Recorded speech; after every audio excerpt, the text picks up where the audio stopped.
उन्वान मिनाहिल की दुनिया। ये कहानी एक नौमुस्लिम लड़की मिनाहिल की है जो एक सादा मुसलमान घराने में पली बड़ी थी, मगर उसका दिल बहुत बड़ा और उसकी रूह मुख्तलिफ थी। इसको दीन और अल्लाह से गहरी मोहब्बत थी और वो इस मोहब्बत की तलाश में एक नई दुनिया में कदम रखती है। पहला बाब, ख्वाब की ताबीर। मिनाहिल एक ज़हीन और नेक दिल लड़की थी। जैसे जैसे वो बड़ी होती गई, उसकी सोच मजीद गहरी होती गई। वो अक्सर अपनी उम्मी से दीन के मुतालिक सवालात करती और इस्लामी किताबें पढ़ती। इसके दिल में अल्लाह का नूर था जो उसे हर दम नेकी की राह पर चलने की तरगीब देता। एक रोज मिनाहिल ने ख्वाब में देखा कि वो एक वसी बाग में मौजूद है जहां करोड़ों नूरानी मखलूकात नमाज पढ़ रही थी। वो अजीब और गरीब मनाजिर थे जो उसकी जिंदगी बदलने वाले थे। उन फरिश्तों के चेहरे चमक रहे थे, उनके हाथ दुआ के लिए बुलंद थे और हर तरफ तस्बीह और तहलील की सदाएं गूंज रही थी। जब मिनाहिल नींद से जागी तो वो बेहद हैरान थी।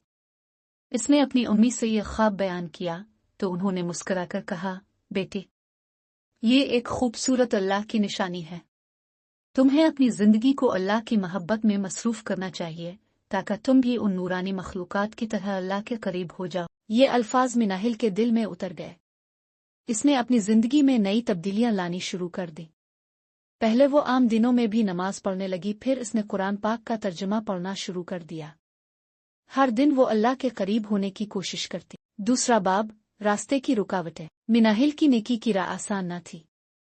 इसे बहुत सी मुश्किलात का सामना करना पड़ा, मगर वो हिम्मत न हारी और सब्र के साथ अपनी मंजिल की तरफ बढ़ती रही। तीसरा बाब, इल्म की जुस्तजू। इसने मजीद दीनी तालीम हासिल करने का फैसला किया और एक मदरसे में दाखिला ले लिया जहां इसे बेहतरीन असातिज़ा मिले और उसकी जिंदगी में नया रुख आया। चौथा बाब, दुआ की ताकत। मिनाहिल को एहसास हुआ कि दुआ एक बड़ी ताकत है। इसने अल्लाह से मदद मांगी और हर मुश्किल में दुआ का सहारा लिया, जिससे इसकी मुश्किलात आसान हो गईं। पांचवां बाब, खिदमत खुल्क। मिनाहिल ने अपनी तालीम के साथ साथ लोगों की मदद करने का भी फैसला किया। वो यतीम बच्चों को पढ़ाने और ज़रूरतमंदों की खिदमत करने लगी। छठा बाब, वालिदैन की रज़ा। इसे मालूम हुआ कि अल्लाह की रज़ा वालिदैन की रज़ा में है। इसने हमेशा अपने वालिदैन का एहतराम किया और उनकी खिदमत को अपना फर्ज समझा। सातवां बाब, मुआशरती इस्लाह। मिनाहिल ने अपने गांव में इखलाकी और दीनी अक़दार को फ़रोग़ देने की कोशिश की ताकि मुआशरा बेहतर हो सके। आठवां बाब, मुश्किलात पर सब्र। इसे कई बार आजमाइशों का सामना करना पड़ा, मगर इसने हमेशा सब्र और इस्तिकामत से काम लिया और अल्लाह पर भरोसा रखा। नवां बाब, इल्म की रोशनी। मिनाहिल ने अपनी तालीम मुकम्मल कर ली और अब वो खुद एक मुअल्लिमा बन चुकी थी जो दूसरों को नेकी और इल्म की तरफ बुलाती थी। 10वां बाब, नई नस्ल की रहनुमाई। इसने अपने इल्म को आगे बढ़ाने के लिए एक दरसगाह कायम की जहां नई नस्ल को दीन और अखलाकियात की तालीम दी जाती थी। 11वां बाब, एक ख्वाब की तकमील। इसकी मेहनत, इखलास और दुआ ने इसके ख्वाब को हकीकत में बदल दिया। वो अब लाखों लोगों के लिए एक मिसाल बन चुकी थी। 12वां बाब, एक बैन अल-अक़वामी दरसगाह। मिनाहिल ने अपनी दरसगाह को बैन अल-अक़वामी सतह पर ले जाने के लिए एक मंसूबा बनाया।